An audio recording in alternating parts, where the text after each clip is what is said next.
to make broad scribbles with a crayon and later progresses to drawing pieces, drawing precise shapes like circles and squares. Which principle of development does this observation demonstrate? यानी एक शिक्षिका है जो देखती हैं कि उनकी class में एक बच्चा है जो क्रेयॉन से पहले बड़े बड़े रेखा चित्र बनाता है और बाद में वृत्त और वर्ग जैसी सटीक आकृतियां बनाना सीखता है। यानी पहले वो कुछ भी टेढ़ा मेढ़ा एक बड़े, जैसे आप सबके हाथ में या हम सबके हाथ में कभी भी जब क्रेयॉन नहीं होते, वो जो कलर होते हैं मोम वाले एक तरह से, तो वो कुछ भी बच्चा बनाता है टेढ़ा मेढ़ा बड़ी सी आकृति जो उसको समझ में आ जाता है, दीवार पे, हाथों में, कहीं भी, मतलब दीवार पे, पेज पे, जहां मिल जाए उसको। लेकिन बाद में वो प्रिसाइज ट्रायंगल बनाने लग जाएगा, है ना, या फिर प्रिसाइज शेप बनाने लगेगा, बेसिकली सर्कल हो गया। ये कैसे कर पा रहा है बच्चा? क्या है? सामान्यकरण से विशिष्टीकरण की तरफ जा रहा है, किसकी तरफ जा रहा है, फटाफट बताओ। डेवलपमेंट फॉलोज अ सेफेलोकॉर्डल पैटर्न, तो ये तो हेड टू टो जाना चाहिए था सेफेलोकॉर्डल में, तो सिरोध पदोन्मुखी में तो सर से पैर की ओर जाना चाहिए था कि पहले सर से संभालना सीखेगा, फिर गर्दन संभालना सीखेगा, फिर ये जो टॉर्सो है आपका वो फिर टांगों पे कंट्रोल आएगा, खड़े होना सीखेगा, फिर चलना सीखेगा। तो head to toe, top to down जाएगा विकास। इसकी तो बात नहीं हो रही यहाँ पे, बात तो हो रही है कि पहले वो बड़े बड़े कुछ शेप बनाता है और फिर बाद में स्पेसिफिक बनाना सीख जाता है। Development proceeds from the general to the specific, ये वैसा ही है जैसे पहले जब आपको बचपन में रंग भरने को दिया जाता था तो आपको कहा जाता था पहले यहाँ जो लाइन के पास वाला है इसको भर लेते हैं फिर अंदर भरेंगे, यानी पहले सामान्य क्रियाएं कर रहा है बाद में विशिष्ट। ग्रॉस टू फाइन भी बोल सकते हो आप इसको कुछ हद तक, ठीक। Development is influenced more by heredity than environment, उसकी तो बात ही नहीं हो रही, यहाँ तो एनवायरमेंट की ही बात चल रही है। Development is a discontinuous process, जब प्याजे नहीं लिखा या आपसे पूछा नहीं है कॉन्टिन्यूअस वर्सेस डिसकॉन्टिन्यूअस के बारे में, तब तक अपनी मर्जी से नहीं लगाना इसको, ठीक। तो विकास सामान्य से विशिष्ट की ओर बढ़ता है कि पहले वो सामान्य क्रियाएं कर रहा था, बड़ी बड़ी जनरल शेप्स बना रहा था, है ना, ग्रॉस मोटर या ग्रॉस मोटर है तो इसमें फाइन ही, लेकिन ये जो जनरल टू स्पेसिफिक है इसी के अंदर फिर ग्रॉस टू फाइन भी आ जाता है आपका। लेकिन यहां पे बात हो रही है कि सामान्य क्रियाएं, कुछ भी जो उसके मन में आ रहा था, जहां पेन पड़ जाए कुछ भी बना रहा था, अब वो स्पेसिफिक विशिष्ट बना रहा है, कॉम्प्लेक्स चीजें, सिंपल टू कॉम्प्लेक्स की तरफ या जनरल टू स्पेसिफिक की तरफ, ठीक। तो ये एक बात हुई, second option is the right answer. Question number 4 देखिएगा और बताइएगा क्या कहना चाहता है क्वेश्चन नंबर 4। क्वेश्चन नंबर 4 कहता है आपका असर्शन है socialisation plays a crucial role in shaping a child's personality and behaviour, सामाजिकरण की जो प्रक्रिया है एक बच्चे के व्यक्तित्व और व्यवहार को आकार देने में महत्वपूर्ण भूमिका निभाती है। यानी सामाजिकरण की प्रक्रिया से बच्चे को कैसे बिहेव करना है और उसका जो व्यक्तित्व है वो काफी हद तक प्रभावित होता है। ये बात तो सही है, हम मानते हैं सोशलाइजेशन इंपॉर्टेंट है, ट्रू है ये बात।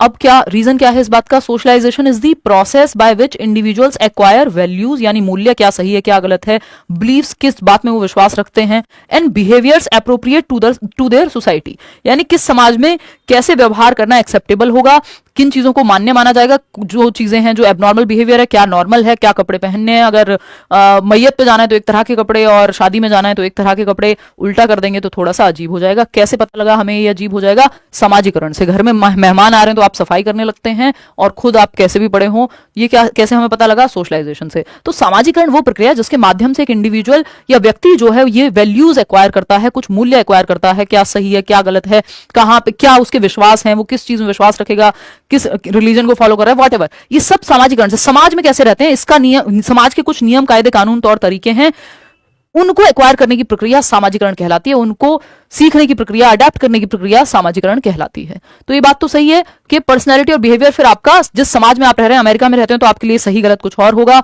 भारत में रहते हैं तो कुछ और होगा, समाज के रूप में इंडिविजुअल वैल्यूज अलग हो सकती हैं। तो both A and R are true and R is the correct explanation of A. Simple है, एक नंबर का क्वेश्चन आता ही है सामाजिकरण पे। क्वेश्चन नंबर 5 देखिएगा, और सामाजिकरण ऐसा टॉपिक है जो लगभग हर एक पेपर में आता है टीचिंग के, है ना, क्योंकि बच्चों को सोशलाइज तो कर ही रहे हैं ना आप, स्कूल में जब वो आ रहा है 4 बच्चों के साथ खेलेगा, ग्रुप में रहेगा, क्लास में रहना सीख रहा है, तो सामाजिकरण उसका हो रहा है।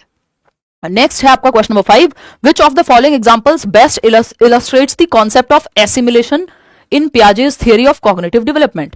पियाजे की थियरी में जो संज्ञानात्मक विकास का सिद्धांत है पियाजे का, उसमें आत्मसातीकरण का क्या मतलब है? 4 ऑप्शंस को पढ़ के बताना है, अच्छा सवाल है ना। पहला है a child who learns that dogs bark and applies this knowledge when seeing new dogs, यानी एक बच्चा जो सीखता है कि कुत्ते भौंकते हैं और नए कुत्तों को देखकर इस ज्ञान को लागू करता है कि भैया कुत्ते जो हैं वो बार्क करते हैं, भौंकते हैं, बिल्ली जो है वो म्याऊं करती है, ये बच्चे ने सीखा और इसको अप्लाई किया। जब अगली बार देखा कुत्ते को भौंकते हुए, हाँ ठीक है, भौंकेगा ही कुत्ता, ठीक। डांस थोड़ी मतलब बातें थोड़ी करेगा कुत्ता, भौंकेगा, ठीक है। सेकेंड है, a child modifies their understanding of vehicles to include bicycles after initially believing that vehicles only include cars and buses. एक बच्चा जो वाहनों के बारे में अपनी समझ को संशोधित करता है, यानी मॉडिफाई करता है। अब ये वर्ड मॉडिफाई आ गया, और पूरा भी पढ़ेंगे, ऐसा नहीं सिर्फ मॉडिफाई देख करके ही मान लेंगे। कई बार पूरा सेंटेंस ऐसा होता है पेडागोजी में जो क्वेश्चन को घुमा देता है, तो अगर आपने वर्ड से सिर्फ रट्टे लगाए तो उसमें गड़बड़ हो सकती है, ठीक। तो एक बच्चा वाहनों के बारे में अपनी समझ को संशोधित करता है, जिसमें साइकिल शामिल है, जबकि उसे शुरू में लगता था कि वाहनों में केवल कार ही होती है, क्योंकि उसने कार ही देखी थी। अब उसने नया कुछ मॉडिफाई करके चेंज करके अब उसने देखा कि अच्छा ये भी होता है। तो ये एकोमोडेशन है, जब आपने नया स्कीमा बनाया या फिर पुराने को मॉडिफाई किया, ठीक। तो एकोमोडेशन है, एसिमिलेशन नहीं है। A child struggles to understand the difference between push and pull in physical experiments, यानी बच्चे ने पुश सीखा, पुश मतलब धक्का देना है, पुल मतलब खींचना है दरवाजे को, है ना। अब इन दोनों में वो स्ट्रगल कर रहा है फिजिकल रियलिटी में। जब वो एक्चुअली प्रैक्टिकल रियलिटी में जाता है तो वो स्ट्रगल करता है, तो वो अप्लाई करने में स्ट्रगल कर रहा है। यहां एसिमिलेशन एकोमोडेशन की दिक्कत नहीं है।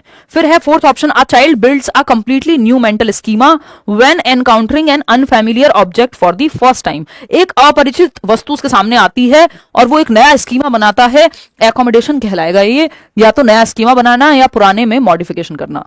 जब आप एग्जिस्टिंग नॉलेज में कुछ जस्ट ऐड कर ले रहे हैं तो वो एसिमिलेशन है, जो कि यहां है फर्स्ट ऑप्शन में, कि a child who learns that dogs bark and applies this knowledge when seeing new dogs. एक और क्वेश्चन बहुत सालों पहले आया था, 2014, 15, 16 के बीच में कहीं, के मतलब इन्हीं 3 सालों में से आया होगा, क्योंकि बहुत सारे पेपर होते हैं ना, हर साल 14 में भी 2 हुए होंगे, 15 में भी 2 हुए, फिर 16 में भी, सीटेट साल में 2 बार होता है। तो अगर हम देखें तो ये जो बात है आपकी कि जैसे उसमें क्वेश्चन आया था, सीता एक बच्ची है जो दाल चावल को मिक्स करके खाना सीख रही है, और जब वो खाती है तो ये क्या कहलाएगा? एसिमिलेशन है। भाई मैंने लिखना सीखा और लिख के देखा, एसिमिलेशन है। मेरे ब्रेन में, मेरे स्कीमा में मैंने ऐड किया इस प्रक्रिया को।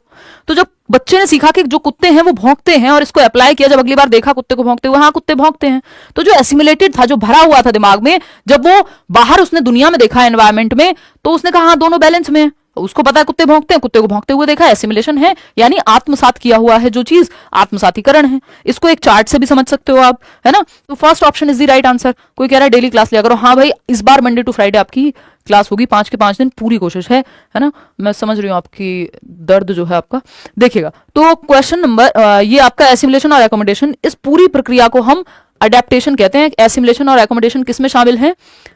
ये है आपके अडेप्टेशन की प्रक्रिया में शामिल।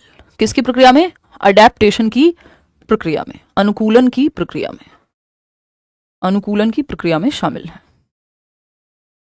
अनुकूलन की प्रक्रिया में शामिल है, ठीक। अडेप्टेशन, अगर हम देखें यहां, ये अडेप्टेशन प्याजे की थियरी में आता है, ठीक।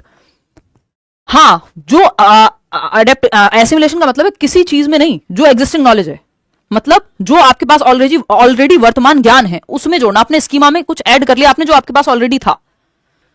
तो अगर आप देखें यहां पे एसिमिलेशन, यानी आपके एग्जिस्टिंग स्कीमा में, वर्तमान स्कीमा में कुछ आपने जोड़ लिया, है ना। जो प्रीवियस नॉलेज है उसमें कुछ बस ऐड कर लिया, एग्जिस्टिंग नॉलेज में कुछ ऐड कर लिया, ठीक। एसिमिलेशन है, ठीक। कि कुत्ता जो है भौंकता है, इस बात को ऐड कर लिया उसने, एसिमिलेशन है, सिंपल।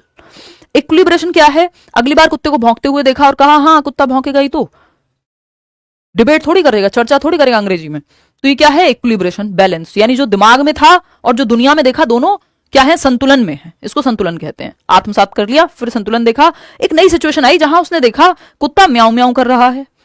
अब वो कहेगा यार ये क्या है, ये तो मेरे दिमाग में जो डेटा फीड है उससे मैच ही नहीं हो रहा, है ना। मम्मी ने तो कहा था झूठ नहीं बोलती, और मम्मी कह रही हैं कि अंकल को कह दो, या पापा कह रहे हैं अंकल को कह दो मम्मी नहीं है घर पे या पापा नहीं है घर पे। अब नई सिचुएशन आई, दिमाग डिसबैलेंस में, जो एसिमिलेटेड था वो बैलेंस में नहीं है, अब असंतुलन की स्थिति आ चुकी है कि ये क्या हुआ।